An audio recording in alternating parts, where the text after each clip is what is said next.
Hey, what's going on, everybody? This is Tyrone back with Tech Life.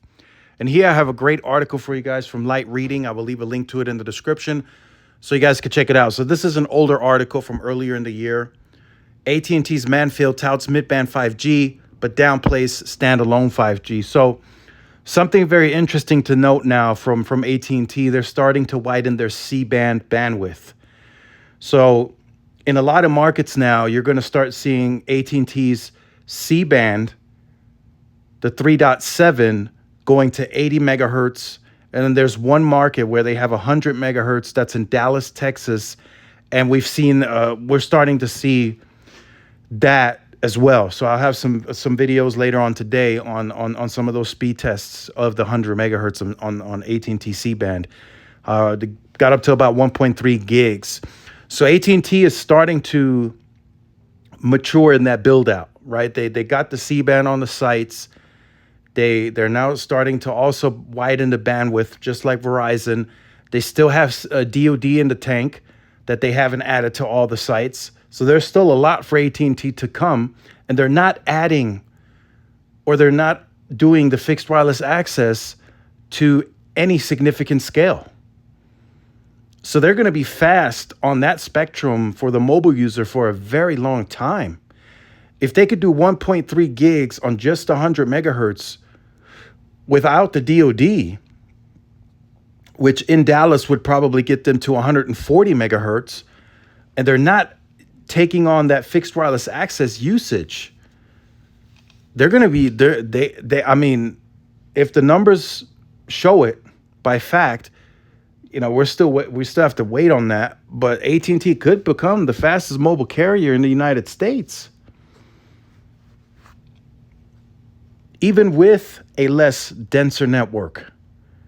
Just because they own and operate about 60 to 70% of their own fiber, they're wanting to expand fiber and connect that fiber up to their cell sites even more, right? So they can play around with that backhaul. I would say they go 10 gig on that whole footprint. And that's going to push the speeds to that next level, right? And that speed test that I've seen, 100 megahertz, Arlington, Texas, 1.3 gigs on the down, 120 or so on the uplink. So that's good to see from AT&T. And they're not loading up those sectors with fixed wireless access usage in those parts. So that's going to last. I mean, that speed is going to last for a long time. It's going to take a lot of mobile usage and a lot of new mobile users to get onto those sites to slow that speed down.